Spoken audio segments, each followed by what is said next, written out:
Thank you very much for this introduction, and all my apologies for not being able to come to meet you in Mayence.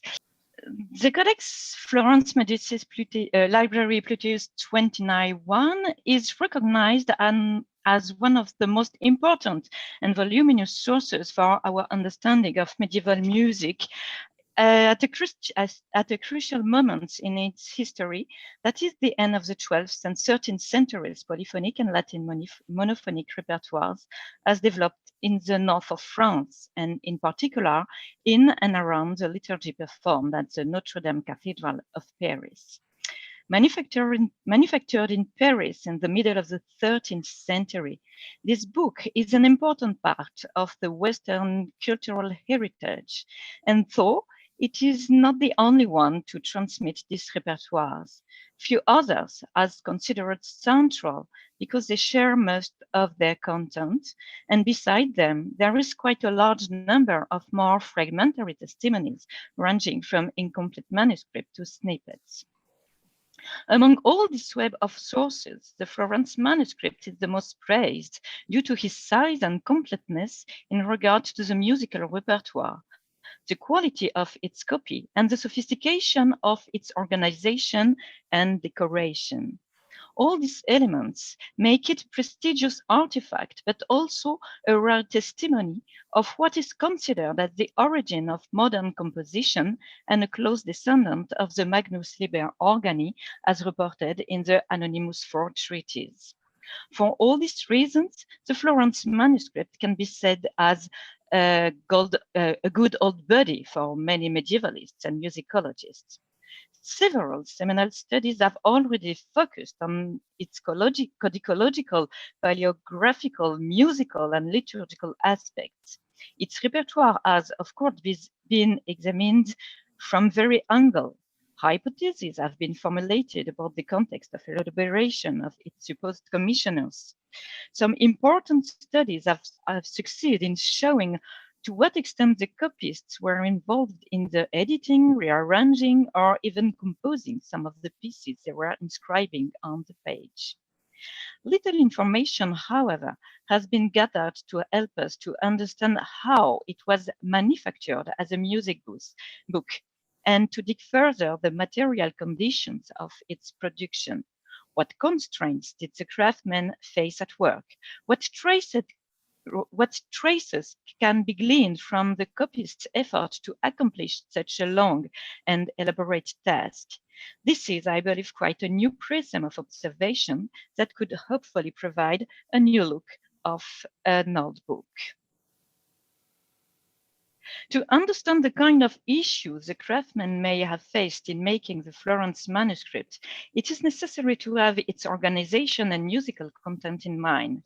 The gatherings are devoted to the three main musical practices of the Parisian repertoire: the organa, their short discount sections named clausulae, the motets that are all in Latin, and the conductus. For all these genres, the Florence manuscript architect designed an anthology that showcases a large number of characteristic pieces. The miniatures at the outset of each fascicles delineate the different categories and subcategories of work regarding the number of voices, from four-part polyphony to monophony. Their painting has been identified as originating from a known and productive Parisian illuminating workshop under the banner of Johannes Grusch. The images altogether form such a narrative and thoughtful program that it is inconceivable they were not an important part of the book project from the start. But before this final and outsourced step of its production, the book has been designed and copied by a team that undoubtedly was extremely versed in music, but whose identity is completely unknown to us. Edward Rösner's paleographical observation of these 472 folios leads him to assert that the musical notation is the work of a single copyist, and even to suggest that the same person would have copied the text as well. Still, he doesn't provide any evidence and a clue to guess who could be this so talented and persevering man. And the complex and the heavy workload seems to me hardly possible for one individual alone. In the 13th century, copyists and librarians have indeed developed work techniques that rely on a rational division of tasks. The Pesha system in the book production context of the university is a well-known example of this search of efficiency. So it seems to me that we should speculate the Florence manuscript as the result of a team project, bringing together at least 4 people. 1 or 2 could have been responsible for the preparation of the page layout with lead pencil, taking account of the number of voices per page, and also for the drawing of the staves. This latter task is certainly not an automated or subordinate one. In fact, no archetype is known from the Florence Codex, and we don't know what their models were, but these must have been several. The architect or headmaster of the project picked among these models. It is thus obvious that the staves layout key driver of the structural design of the codex. It assumes that the staves has been made with a rastrum, a tool pen of 4 lines for lower tenor parts, borrowing plains and melodies, and 5 lines for the other voices. However, I'm not convinced it was the case, and I think the staves were drawn line by line. The start and ending of lines are very often of inconsistent length. Moreover, how to explain the presence of staves of 6 lines that looks like a mark of carelessness from the copyist? Such details seems to testify how tedious the achievements of the staves must have been, requiring all the attention and effort of a full member of the team. This was the organization of the fascicles in the codex. This were a gathering of all the illuminatings. This was a copy of one folio from the beginning and the middle at the end of the manuscript to see how the scribe of the notation is consistent. And this was the ruling of the page with the drawing lines in pencils that were underlined, and a zoom on a stave to look at the inconsistency of the writing of each line that make me think that they have been traced one by one. And at least an example of a 6-line stave that is quite strange to quite impossible if they use a 5-line rastrum as supposed by Rosner. There are also, I think, to be 2 distinct people: the music notator and the text scribe. The task must indeed have been so heavy that it logically required 2 hands to achieve the book in its entirety. The hypothesis of a collaboration of 2 people allows to envision them working in parallel on different gatherings. The notator and the scribe could thus have worked contemporaneously and not necessarily consecutively on different parts of the whole from different model books. A last 4th member could have taken action by making the filigree initials of different sizes that are numerous through the codex, indicating the beginning of each piece.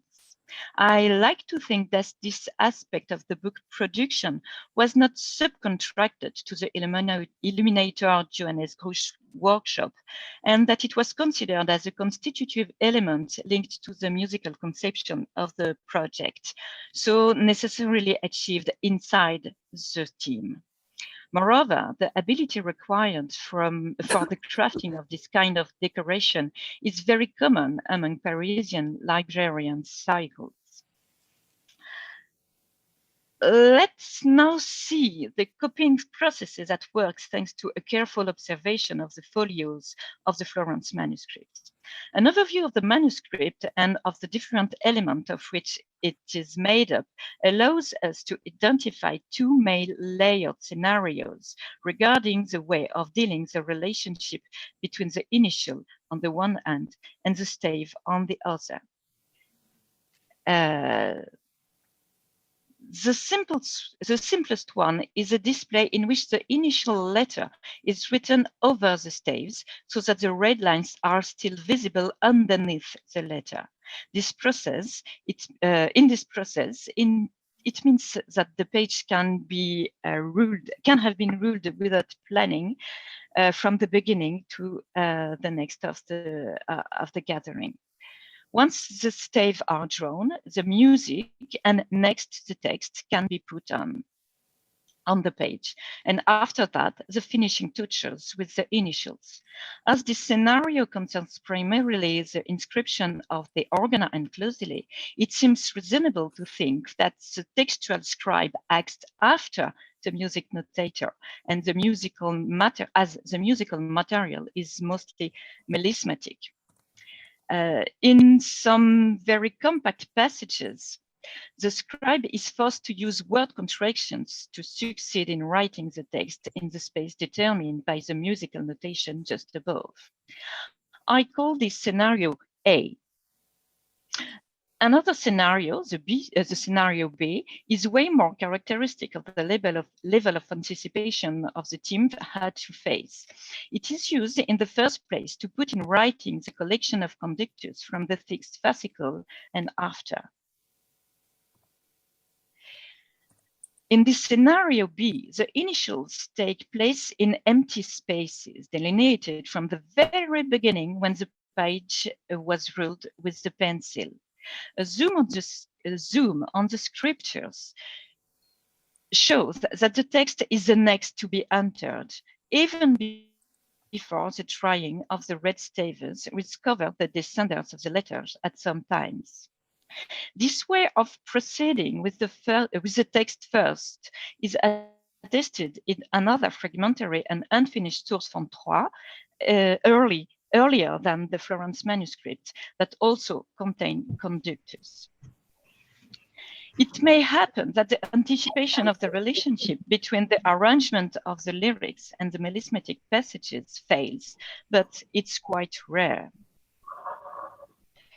After the copy of the lyrics comes the tracing of the trace that carefully avoids the spaces saved for the initials, as well as for the blocks spared for additional text in strophic pieces. In this scenario, the ruling of the page seems very precisely aware of the dimensions needed for both text and music. The additional text must have been inserted at a later stage of the scenario, and as it is missing from some folios, which seems to remain in an unfinished state.